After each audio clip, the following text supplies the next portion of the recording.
Hi guys, இன்னைக்கு இந்த ட்ராமோடைய second episode தான் பார்க்க போறோம். போன எபிசோட் லாஸ்ட்ல ஹீரோ டைம் டிராவல் பண்ணிருப்பாரு. அதே சமயம் ஹீரோயின் ஓட்டிட்டு வந்த காரு ஹீரோவை இடிக்க போற மாதிரி போயிட்டு ஜஸ்ட் மிஸ்ல நிறுத்துவாங்க. அதே சமயம் ஹீரோ மயக்க மட்டும் விழுந்துடுறாரு. அந்த டைம்ல ஹீரோ கட்டிட்டு இருந்த வாட்சும் லீஹோ கட்டிட்டு இருந்த வாட்சும் ஒரே டைம்ல ஸ்டாப் ஆகுது. கூடவே ரெண்டு வாட்சும் ஒரே மாதிரி இருக்கு. ஜிஹோ ஃப்ரெண்டான கிரில் பாத்தீங்கன்னா போச்சு இவளால நம்ம கொலைகேஸ்ல உள்ள போறோம், இவன் செத்துட்டான்னு நினைக்கிறேன் அப்படின்னு சொல்ல கட் பண்ணி அடுத்த சீன்லயே ஹீரோவா ஹாஸ்பிட்டல்ல சேர்த்துறாங்க. ஹீரோவை செக் பண்ண டாக்டரும் இவருக்கு எந்த அடியும் படல, இவர் நல்லா தூங்கிட்டு இருக்காரு. இது தூங்குறானா அப்படின்னு கேட்க, ஆமா ரொம்ப நாளாவே இவர் தூங்காம இருந்திருக்காரு போல, அதனாலதான் ரொம்ப நல்லா தூங்குறாரு. இவங்களும் சரி எந்த பிரச்சனையும் இல்ல அப்படின்னு கிளம்பிடுறாங்க. இங்க வீட்டுக்கு வந்தா கிரில் ஒரு பக்கம் பிரச்சனை பண்ணிட்டு இருக்கான். இங்க பாரு, இது நான் தங்குற ஏரியா, இதுக்குள்ள நீ வரவே கூடாது, இங்க காலியா இருக்கிற ஒரே ரூம் ரெஸ்ட் ரூம் தான், இவன் அங்க தங்கிக்கோ அப்படின்றான். ஹீரோயினும் கோவத்துல எனக்கு ஒன்னும் இங்க தங்கணும்னு அவசியம்லாம் இல்ல, அதே சமயம் நான் இங்க ரெண்ட்டுக்கு தான் இருக்க போறேன் அப்படின்ட்டு முன்னாடியே ரெண்ட்டை கட்டிடுறாங்க. ஜிஹோ ஹீரோயின் தங்கறதுக்கான ஒரு குட்டி ரூமை காமிக்கிறாரு. இது குட்டி ரூம் தான், இது உனக்கு ஓகேவா அப்படின்னு கேக்குறாரு. இதுக்கு முன்னாடி நான் ஒரு குட்டி பாக்ஸ்ல தான் தங்கிட்டு இருந்தேன், அதுக்கு இது எவ்வளவோ பரவாயில்ல அப்படிங்கிறாங்க. சரி நீ ஓகேவா அப்படின்னு கேக்குறாரு. இன்னைக்கு போலீஸ் ஸ்டேஷன்ல நடந்த விஷயத்த பத்தி தான் கேக்குறாரு. ஹீரோயினும் இன்னைக்கு நிறையவே நடந்துருச்சு, இருந்தாலும் ஓகே தான் அப்படிங்கிறாங்க. ஹீரோயின் தங்க போறாங்க இல்லையா, இந்த ரூம்ல தான் இதுக்கு முன்னாடி நம்ம ஹீரோ தங்கிட்டு இருந்த ரூம். கட் பண்ணி அடுத்த நாள் காலையில காமிக்கிறாங்க. கிரில் ஒரு பக்கம் பயங்கரமா ஒர்க் அவுட் பண்ணிட்டு இருக்கான். இதை பாக்குற நம்ம ஹீரோயினும் இவன் காலங்கத்தில் அரையும் குறையமா தெரிஞ்சிட்டு இருக்கான் அப்படின்னு கேட்க, இது அவனோட டெய்லி ஹேபிட் அப்படின்னு சொல்ல பார்க்கவே கன்றாவியா இருக்கு அப்படின்னு ஹீரோயின் சொல்ல மறுபடியும் ரெண்டு பேருக்கும் முட்டிக்குது. அப்போன்னு பார்த்தா அந்த ரூமுக்கு அந்த குட்டி பொண்ணு வரா. ரெண்டு பேரும் ஆளுக்கு ஒரு பக்கம் ஒளிஞ்சுக்கிறாங்க. ஜிஹோ உன்னை சாப்பிடறதுக்காக எல்லாரும் வெளியே கூப்பிடுறாங்க. அவன் என்னது வித்தியாசமான ஸ்மெல்லு, ஒரு ரூம்குள்ள வேற யாராவது இருக்காங்களா என்ன அப்படின்னு கேக்குறா. ஜிஹோக்கா வைத்த கலக்குது, எப்படா கண்டுபிடிச்சிருப்பா அப்படின்னு. அவரும் அப்படிலாம் ஒன்னும் இல்லையேன்னு சொல்லி சமாளிக்கிறாரு.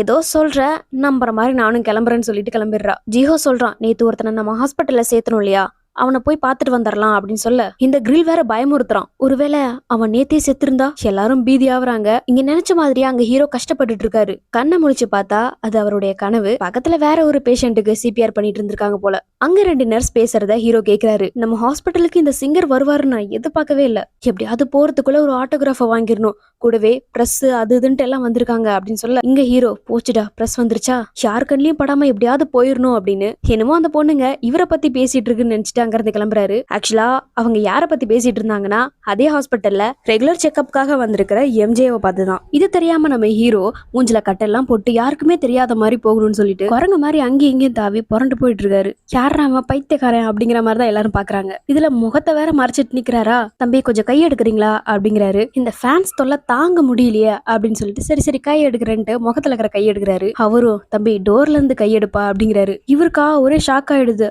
மூவ் ஆயிட்டு இருக்கிற அந்த டோரை பார்த்து. வெளியே வந்ததுக்கு அப்புறம் சுத்தி பாக்குறாரு, ஒரே பில்டிங்ஸ், எல்லார் கையிலயும் இருக்க ஸ்மார்ட் போனையும் பாக்குறாரு. இதுல ஒரு ஸ்கூல் பையன் ட்ரோனை வச்சு விளையாண்டுட்டு இருக்கான்.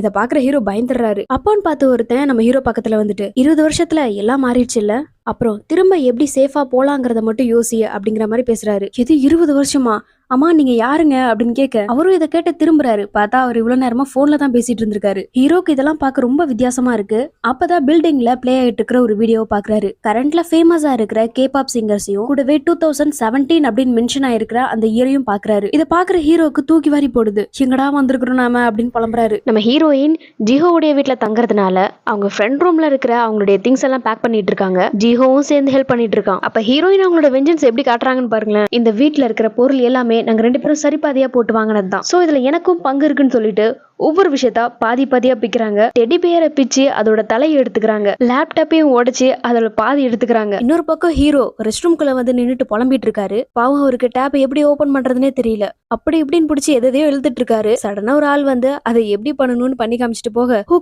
கைய வச்சாலே தண்ணி வருமா அப்படின்னு ஆச்சரியமா பாத்துட்டு இருக்காரு. ஹீரோக்கு இப்ப வரைக்கும் இப்ப என்ன நடந்துட்டு இருக்குன்னு புரியாம இப்பவும் மக்கள் மத்தியில செலிபிரிட்டியா தான் இருக்கும் போல அப்படின்ட்டு முகத்தை மறைச்சுக்கிட்டே தான் நடந்து வந்துட்டு இருக்காரு. ஆனா அங்க ரெண்டு பொண்ணுங்க யாரையா அவன் பார்க்கவே பைத்தியகாரமா இருக்கிறான், அவனும் அவன் ஸ்டைலும் இன்னமும் அந்த காலத்திலே இருக்கான் போல அப்படின்னு சொல்ல ஹீரோக்கு அவங்க பேசின ஒவ்வொரு வார்த்தையும் ஹீரோ போட்டு தும்சம் பண்ணிட்டு இருக்கு. சரி அட்டாச்சும் ஹெல்ப் கேட்போம் அப்படின்னு சொல்லிட்டு போனை கேக்குறாரு.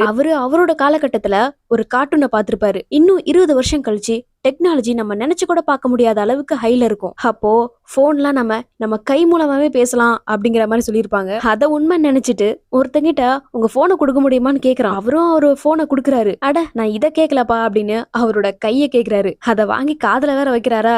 யாராம பைத்தியம், எங்க இருந்துடா வரீங்கன்னு சொல்லிட்டு அவரும் அங்க இருந்து கிளம்பிடுறாரு. ஓ டெக்னாலஜி இன்னும் முன்னேறல போல அப்படிங்கிறாரு. இன்னொரு பக்கம் பூஹி ஃபீல் பண்ணிட்டு இருக்கா. முன்ன மாதிரிலாம் என்னால எப்பயுமே ஆக முடியாதா அப்படின்னு ஃபீல் பண்ண. யார் சொன்னது? அப்படிலாம் ஒண்ணும் கிடையாது. நீ வேணா பாரு, உனக்கு இருக்கிற திறமைக்கு நீ எங்கேயோ போற அப்படின்லாம் சொல்லிட்டு இருக்காரு. அப்போன்னு பார்த்து 3 பொண்ணுங்க வந்து நீங்க ஆல்ரெடி எங்கேயோ போயிட்டீங்க அப்படின்னு போனை காமிக்கிறாங்க. ஆக்சுவலி இவங்க அட்டன் பண்ண அந்த ரேடியோ காம்படிஷன்ல இவங்களுக்குன்னு சில கேள்வி கேட்டிருப்பாங்க இல்லையா, அதுல கேவலமா வேற பதில் சொல்லியிருப்பாங்கல்ல. அந்த வீடியோ வைரல் ஆயிருச்சு. பட் பாசிட்டிவா இல்ல, ரொம்ப நெகட்டிவா தான். இன்னொரு பக்கம் லியோ பாத்தீங்கன்னா ஹாஸ்பிட்டல்ல அவனை பாக்குறதுக்காக போறாரு. ஹீரோயின் கார்லயே தூங்குனதுனால அவங்கள அப்படியே விட்டுட்டு போயிடுறாரு. உள்ள போயிட்டு நேத்து நைட் நாங்க ஒரு பேஷண்ட் அட்மிட் பண்ணோம், அவர் எங்க அப்படின்னு கேட்கும்போது அவர் எப்போவே கிளம்பிட்டாரு அப்படின்னு சொல்றாங்க. ஹீரோ வெளியே இருக்கிற ஒரு டெலிபோன் பூத்துல தான் அப்போ அவர் வச்சிருந்த சில பேருடைய நம்பர்ஸை வந்து டயல் பண்ணி பாக்குறாரு. ஆனா கரண்ட்ல அது எதுவுமே இப்ப யூஸ்ல இல்ல. அதனாலயே பாவம் மனுஷன் வெக்ஸ் ஆயிடுறாரு. அப்பதான் லியோட ஞாபகம் வருது. முதல்ல நம்ம அவனை கண்டுபிடிப்போம் அப்படின்னு சொல்லிட்டு அங்க இருந்து கிளம்ப இங்க கட் பண்ணி ஸ்டார் பஞ்ச் என்டர்டைன்மெண்ட்டை காமிக்கிறாங்க. பிரசிடென்ட் பார்க் எம்ஜே கிட்ட பேசிட்டு இருக்காரு. நீ ஃபேமஸ் ஆனவன்னு ரொம்ப ஓவரா பண்ணிட்டு இருக்க, ஈவெண்ட் எல்லாத்தையும் கேன்சல் பண்ணிட்டு இருக்க அப்படின்னு கோவப்படுறாரு. ஆனா எம்ஜே அதெல்லாம் கண்டுக்காம போன்ல விளையாண்டுட்டு இருக்காரு. இங்க பாரு, நீ என்கிட்ட ஏதோ மறைக்கிறேன்னு தெரியுது, நமக்குள்ள சீக்ரெட்ஸ் எதுவும் இருக்க கூடாது, நம்ம எல்லாம் ஃபேமிலி மாதிரி அப்படின்னு சொல்றாரு. அப்போ அந்த இடத்துக்கு இவரோட கேர்ள் ஃபிரெண்ட் வராங்க. வந்த உடனே சின்ன பிள்ளைங்க மாதிரி 2 பேரும் சண்டை போட்டுட்டு இருக்கிறத பார்த்து எம்ஜே சிரிக்கிறாரு. அம்மா எதுக்காக நீங்க இவ்ளோ அமௌண்ட் என்கிட்ட கேக்குறீங்க, ஏதாவது என்கிட்ட இருந்து மறைக்கிறீங்களா அப்படின்னு கேட்கும்போது எம்ஜே சிரிச்சுக்கிட்டே பார்க் கிட்ட, மிஸ்டர் பார்க் நம்ம எல்லாம் ஃபேமிலி மாதிரி சீக்ரெட்லாம் இருக்க கூடாதுன்னு சொல்லிட்டு போறோம். ஹீரோ எப்படியாவது அவரோட ஸ்டூடியோக்கு போகலான்னு சொல்லிட்டு ரோட்ல அலைஞ்சிட்டு இருக்காரு.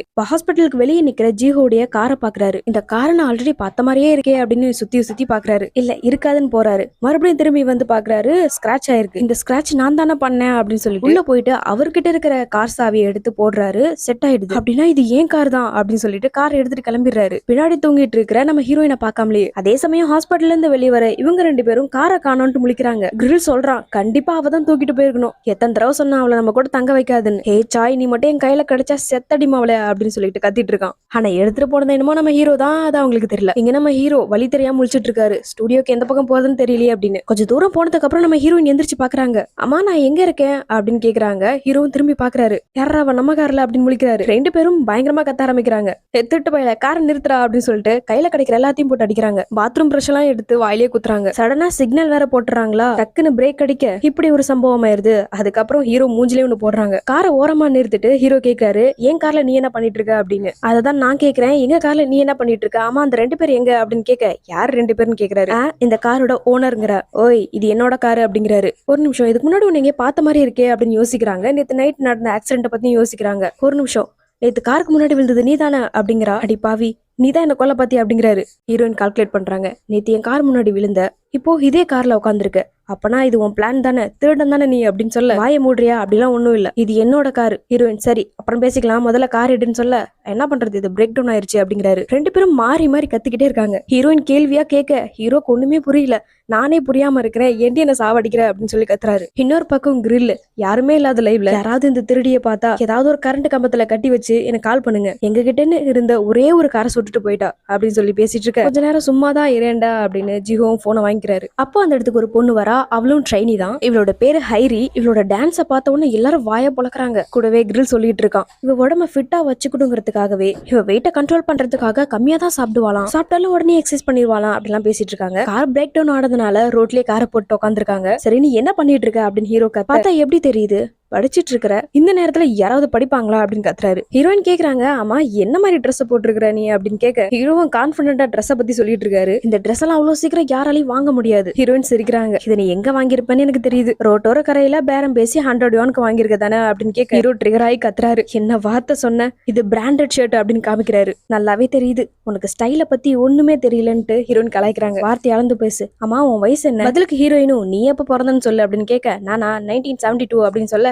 ஹீரோயின் சிரிக்கிறாங்க. கார் பார்க்கிங்ல நிக்காம ரோட்ல நிக்கிறதுனால அந்த இடத்துக்கு போலீஸ் வந்து காரை தூக்கிடுறாங்க. அந்த நேரத்துல 2 பேருக்கும் வயிறு ஒரே டைம்ல கத்துது. ஹீரோவும் அவர் பாக்கெட்ல இருந்து 2 சாக்லேட் எடுக்கிறாரு. ஹீரோயின் இதை பார்த்துட்டு, அம்மா இது என்ன சாக்லேட், நான் பார்த்ததே இல்லையே அப்படின்னு கேட்க, இந்த சாக்லேட் பத்தி உனக்கு தெரியாதா, சில்லி கேர்ள் அப்படின்னு சொல்லிட்டு இந்த சாக்லேட்டுக்கு ஒரு ஆட் வந்திருக்கும் போல அந்த ஆட் நடிச்சு காமிக்கிறாரு. யாரா நீ ரோட்ல நின்னுட்டு வித்த காமிச்சிட்டு இருக்க, நீ எதையும் சொல்ல வேணாம், சாக்லேட்டை கொடு அப்படின்ட்டு வாங்கிக்கிறாங்க. இந்த சீனை கட் பண்ணி பிரசிடென்ட்ட காமிக்கிறாங்க. அவர் எதையோ தேட லியோட ரூமுக்கு போக அப்போ அவரோட கைக்கு லீகல் நோட்டீஸ் கிடைக்குது. இவங்க தங்கி இருக்கிற இந்த பில்டிங்கோட தான். ஒரு குறிப்பிட்ட அமௌண்ட்டை இவங்க பே பண்ணல அப்படின்னா இந்த பில்டிங் இவங்க கைவிட்டு போயிரும் அப்படிங்கிற மாதிரி போட்டிருக்கு. இந்த விஷயத்த பத்தி இவருக்கு தெரியாது போல, அதனால ஷாக் ஆகுறாரு. இங்க ஹீரோயின் அவங்க சேர்த்து வச்ச காசுல இருந்து அந்த வண்டிக்கு பெட்ரோலை போட்டுட்டு அங்கிருந்து கிளம்புறாங்க. ஹீரோயின் பில்ல பாத்துட்டு நீ மட்டும் இந்த காசை திரும்ப எனக்கு பே பண்ணல மவனே சாவடிச்சிருண்டா அப்படின்னு திட்டுறாங்க. ஹீரோவும் இதெல்லாம் ஒரு காசே இல்ல எனக்கு, நான் எங்க எப்படி இருந்தவன் தெரியுமா அப்படிலாம் புலம்புறாரு. சரி நம்ம எங்க இருக்கிறோம் அப்படின்னு கேட்க ஹீரோயின் அவங்க போன்ல லொகேஷன் ஆன் பண்ணி போன் கிட்ட கேட்கும் போது அது சொல்லுது. ஹீரோ இதுக்கிட்ட பயங்கர ஷாக் ஆகுறாரு. ஹீரோயின் இதுக்கு எக்ஸ்பிளைனும் கொடுக்குறாங்க,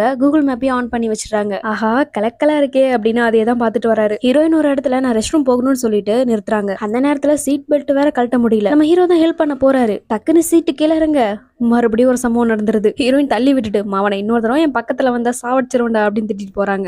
ஹீரோயின்காக வெளியே வெயிட் பண்ணிட்டு இருக்கும்போது அப்போ லீய பார்த்த மாதிரி அவருக்கு தோணுது. அதனால அந்த பர்சனை ஃபாலோ பண்ணிக்கிட்டே போறாரு. அவன் கார்ல போயிடுறான். இவரும் ஹீரோயின் இருக்கிறதே மறந்துட்டு கார் ஸ்டார்ட் பண்ணிட்டு அவன் பின்னாடியே போயிடுறாரு. உடனே போன் பூத்துக்கு போயிட்டு அவங்க நம்பருக்கு கால் பண்றாங்க. ஆனா ஹீரோக்கு அது எப்படி அட்டன் பண்ணணும்னு கூட தெரியல. அதனால அப்படியே விட்டுறாரு. ஹீரோயின் மறுபடியும் வேற வழி இல்லாம ஜிஹோக்கு தான் கால் பண்றாங்க. ஆமா காலையில இருந்து எங்க போன அப்படின்னு ஜிஹோ கேட்க அது ஒரு பெரிய கதை, நான் வந்துட்டு சொல்றேன், நான் இருக்கிற இடத்துக்கு டாக்ஸி மட்டும் அனுப்பி வை அப்படிங்கிறாங்க. லியா ஃபாலோ பண்ணிட்டே போன ஹீரோ கடைசியில ஸ்டுடியோவை கண்டுபிடிச்சிடுறாரு. லியும் வெளியே வந்துட்டு அந்த காரையே பாக்குறாரு. கண்டுபிடிச்சிட்டோம் போலயே அப்படின்னு ஹீரோ நினைக்க, தம்பி இங்கெல்லாம் பார்க் பண்ண கூடாது, அங்கிட்டு போய் பார்க் பண்ணு அப்படிங்கிறாரு. அந்த இடத்துக்கு பிரசிடென்ட்டும் வராரு. வந்துட்டு அந்த பேப்பர்ஸை பத்தி தான் கத்திட்டு இருக்காரு. நம்ம எல்லாரும் ஃபேமிலி நினைச்சிட்டு இருந்தேன், ஆனா நீ அப்படி நினைக்கல. இந்த பில்டிங்க்கு லீகல் நோட்டீஸ் வந்திருக்கிறது ஏன் என்கிட்ட மறைச்ச? நம்ம இந்த நிலைமைக்கு இருக்கிறோம் அப்படின்னா அதுக்கு ஹீரோ மட்டும் தான் காரணம். அவன் மட்டும் உயிரோட இருந்தானா நானே போய் அவனை சாவடிச்சிருவேன் அப்படின்னு திட்டிட்டு இருக்காரு. இது எல்லாத்தையுமே ஹீரோவும் கேட்கிறாரு. ஹீரோ அவங்க கிட்ட எந்த உண்மையுமே சொல்லாம கார் எடுத்துட்டு அங்க இருந்து கிளம்பிடுறாரு. இங்க ஹீரோயின் வீட்டுக்கு வந்துட்டு ரெண்டு பேத்துக்கிட்டையும் நடந்த உண்மை எல்லாத்தையும் சொல்றாங்க. ஜிஹோக்கு ஒன்னும் புரியல. கீ என்கிட்ட தானே இருந்துச்சு,